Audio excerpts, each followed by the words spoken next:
The dream is an ideal that every American is taught that they can achieve and aspire to. It is a state of community and equal opportunity for success that is accessible to white America, but not Black America. When people imagine the dream, most envision picturesque suburbs filled with family homes that contain all the luxuries of the middle class. However, this is not always the case. Flint, Michigan, a city of just under 100,000, made headlines last year when city water was found to have toxic levels of lead and copper poisoning. Trouble for Flint started in 2013 when Detroit Water and Sewage Department, which previously served Flint, was given no choice but to terminate the contract between the two cities after months of disagreements over the construction of a new KWA pipeline for Flint's own water. After the shutoff, there were still years left until the completion of the KWA pipeline.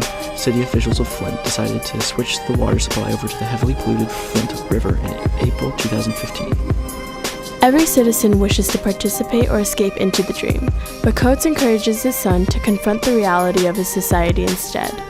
America is not a land of equality, and in the majority Black city of Flint, the population's access to resources contrasts greatly with that of the average white American suburb.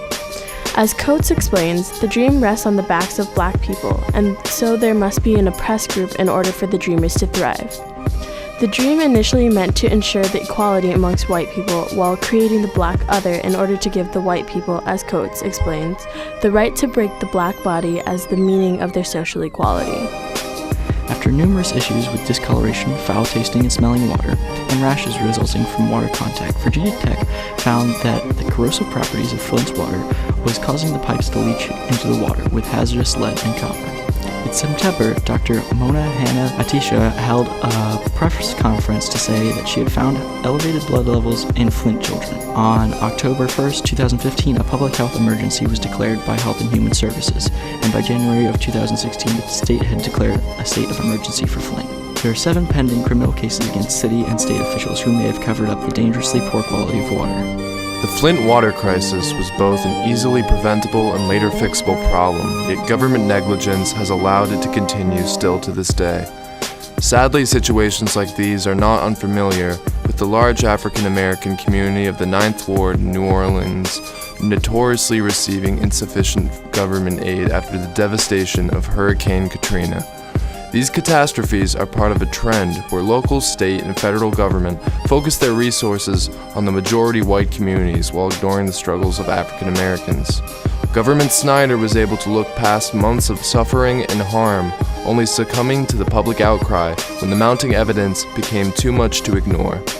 Even though the dream is built at the expense of an entire race, the powers that be often direct that blame back upon the victims. This is reflected in Flint when Keith Craig, director of Michigan's Department of Natural Resources, stresses the importance of Flint residents using water filters instead of the government taking initiative to stop the problem. Looking deeper, the problem does not merely stop at our government, but rather can be traced back to the passivity of our society as a whole. When part of the dream, we tend to eliminate our feelings of guilt and focus on the idyllic version of reality we have created for ourselves. Even when we acknowledge the struggles of others, it is only a matter of time that we turn back to our regular ways with a false feeling of moral resolution. Years later, the people of Flint are still suffering, but the dream is still thriving.